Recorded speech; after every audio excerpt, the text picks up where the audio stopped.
Hello everyone, welcome dear students. This is Om Maths Corner. Today our topic is on limits. यहाँ पर हम सीखने की कोशिश करेंगे कि लिमिट्स को किस तरह से क्वेश्चंस को हम इवेल्युएट करते हैं, इनडिटर्मिनेट फॉर्म क्या होती है, डायरेक्ट सब्स्टिट्यूशन मेथड क्या है, फैक्टराइजेशन मेथड क्या है, रैशनलाइजेशन मेथड किस तरह से अप्लाई किया जाता है। साथ साथ में हम जानने की कोशिश करेंगे कि एल हॉस्पिटल रूल क्या है और लिमिट में एल हॉस्पिटल रूल कब हमें अप्लाई करना चाहिए। तो प्यारे बच्चों, आज हमारे जो इस टॉपिक में आप जुड़े हैं, तो शुरू करते हैं आज का टॉपिक, इवैल्यूएशन ऑफ लिमिट्स। सबसे पहले हम देखेंगे इनडिटर्मिनेट फॉर्म को जानने की कोशिश करेंगे कि इनडिटर्मिनेट फॉर्म क्या होती है। एक example, consider f of x is equal to x square minus 4 upon x minus 2। My dear friends, if we take limit x approaches to 2 to this function, then what happens? अगर हम x की जगह 2 substitute करें तो ये बन गया 2 square, 4 minus 4 equal to 0, denominator में 2 माइनस 2 इक्वल टू 0, मतलब 0 डिवाइड 0। तो इस 0 डिवाइड 0 को हम इनडिटर्मिनेट फॉर्म कहते हैं। मतलब डायरेक्ट सब्स्टिट्यूशन पर हमें 0 अपॉन 0 फॉर्म मिल रही है। अगेन एक और दूसरा एग्जांपल लेकर चलें, f of x is equal to 1 plus x whole raise to power 1 upon x. अगर हम यहाँ पर लिमिट x अप्रोचेज टू 0 लेकर चलते हैं, इस फंक्शन में x की जगह 0 सब्स्टिट्यूट किया जाए, डायरेक्ट सब्स्टिट्यूट किया जाए, तो क्या होता है, 1 रेज टू पावर इन्फिनिटी।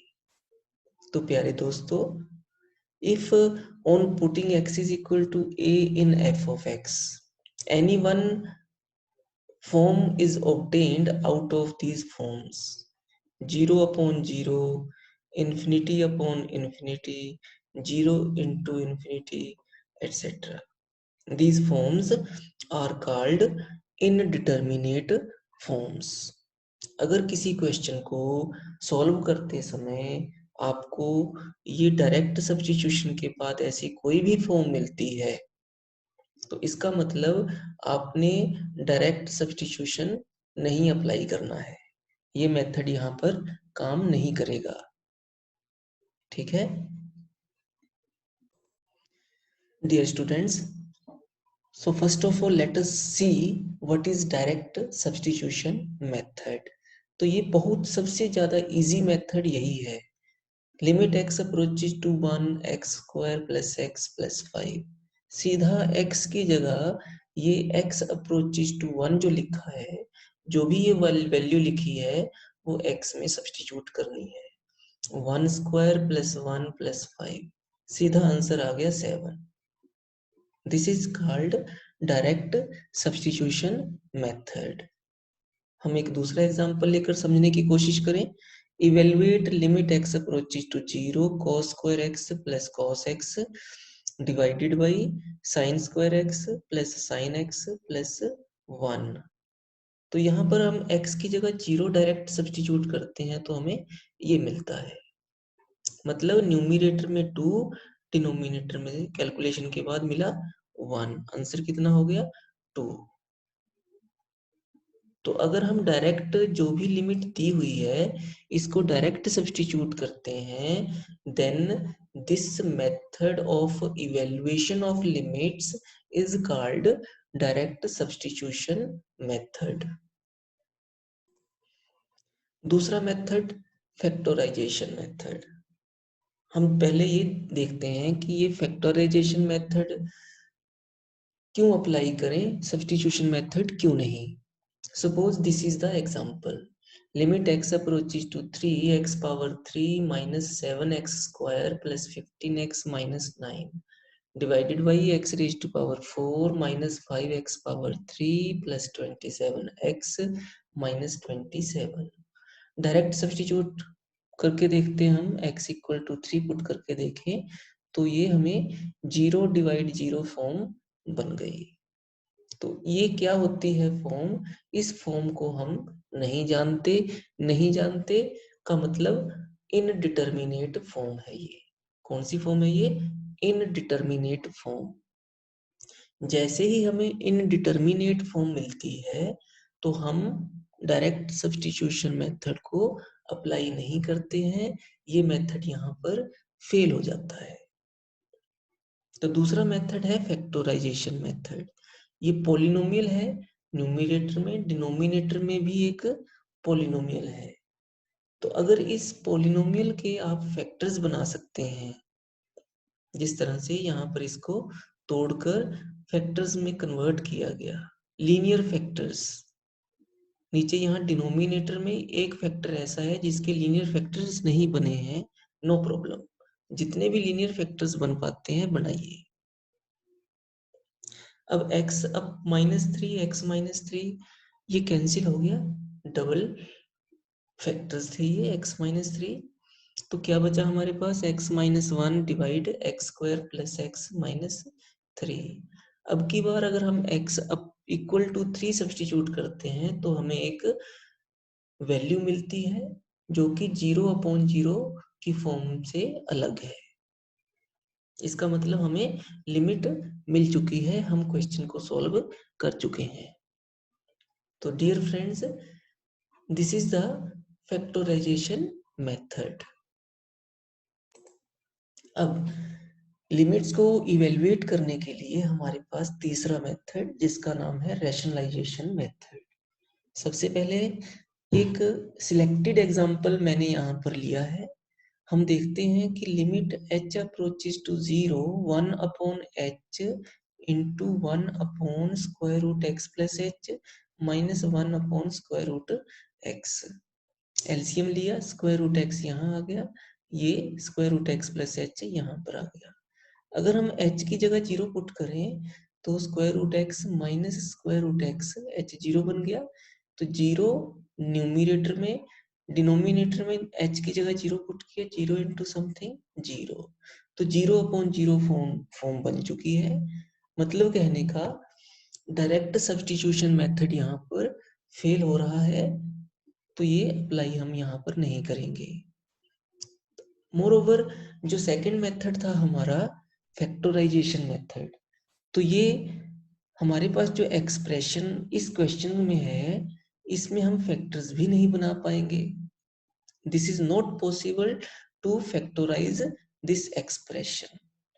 तो तीसरा मेथड जो है यहाँ पर हम इंट्रोड्यूस कर रहे हैं जिसका नाम है रैशनलाइजेशन मेथड। ये क्या होता है? यहाँ पर न्यूमिनेटर में हमें दो टर्म्स दिखाई दे रही है, मतलब ये माइनस के कारण टर्म्स पता चल रही हैं, पहली टर्म, ये दूसरी टर्म। अगर यहाँ पर माइनस का साइन है तो सेम टर्म्स लिखनी है हमने, लेकिन साइन कन्वर्ट करना है, चेंज करना है। अगर प्लस है तो माइनस में, अगर माइनस है तो प्लस में। जैसे इस क्वेश्चन में ये माइनस का साइन था तो उसको प्लस में बदलकर बाकी सारी दोनों टर्म्स को वैसा ही लिख लिया, न्यूमिनेटर में भी और डिनोमिनेटर में भी। अब इस एक्सप्रेशन के साथ हमने इसे मल्टीप्लाई किया, a minus B into A plus B numerator में। मतलब फॉर्मूला क्या कहता है? A square minus B square, square root cancel हो जाएगा, बचेगा x minus X plus H. Denominator में दोनों की प्रोडक्ट हमने इस तरह से लिखी है। अब क्या है, न्यूमिनेटर में x माइनस एक्स कैंसिल हो गया, सिर्फ अकेला h बना, बच रहा है वो भी माइनस में। नेक्स्ट स्टेप में हम इस h को डिनोमिनेटर में h के साथ कैंसिल आउट करेंगे, तो हमारे पास जो टर्म्स बचेंगी उसमें हम h की जगह 0 पुट कर देंगे, बाकी जो टर्म्स हैं वो x² प्लस x², ये हमारे पास फाइनल रिजल्ट है। तो प्यारे बच्चों, ये था हमारा रैशनलाइजेशन मेथड। इस तरह से हमने आज लिमिट्स को इवेलुएट करने के लिए 3 मेथड्स को डिस्कस किया, जिसमें पहले का नाम है substitution method, direct substitution method, दूसरे का नाम था फैक्टराइजेशन मेथड और तीसरे का नाम था rationalization method. My dear students, कई बार हमें एक नया रूल अप्लाई करना पड़ता है लिमिट्स को सॉल्व करने के लिए। 0/0 फॉर्म अगर हमें डायरेक्ट सब्स्टिट्यूशन से मिलती है या फैक्टराइजेशन से भी हमें कोई इनडिटर्मिनेट फॉर्म मिल जाए, या फिर जो लास्ट रैशनलाइजेशन मेथड के बावजूद भी हम क्वेश्चन को अगर सॉल्व ना कर पाए, 0/0 फॉर्म या फिर इन्फिनिटी फॉर्म, मतलब ये f(x)(g) में ही एप्लीकेबल है। Limit x approaches to a, f(x)(g) का केस अगर हमारे पास है, 0/0 फॉर्म आने पर हम क्या करते हैं, न्यूमिरेटर को x के साथ डिफरेंशिएट करेंगे, differentiating with respect to x, as well as denominator will be differentiated with respect to x। Separately in दोनों को डिफरेंशिएट करना है। इनको कोशेंट फंक्शन ना मानते हुए f(x) को सेपरेट डिफरेंशिएट करो और डिनोमिनेटर में gx को अलग से डिफरेंशिएट करो। अगर दूसरी बार फिर से हमें 0/0 फॉर्म मिल जाए तो हम दूसरा डिफरेंशिएशन फिर से निकालेंगे, वही मेथड फॉलो करेंगे। f(x) का separate differentiation with respect to x, denominator में g(x) का separate differentiation with respect to x। Next time भी अगर हमें 0/0 फॉर्म मिले तो हम ये प्रोसेस चलाते रहेंगे जब तक कि हमें कोई फाइनाइट क्वांटिटी रिजल्ट ना मिल जाए। एक क्वेश्चन के साथ हम इसको समझें।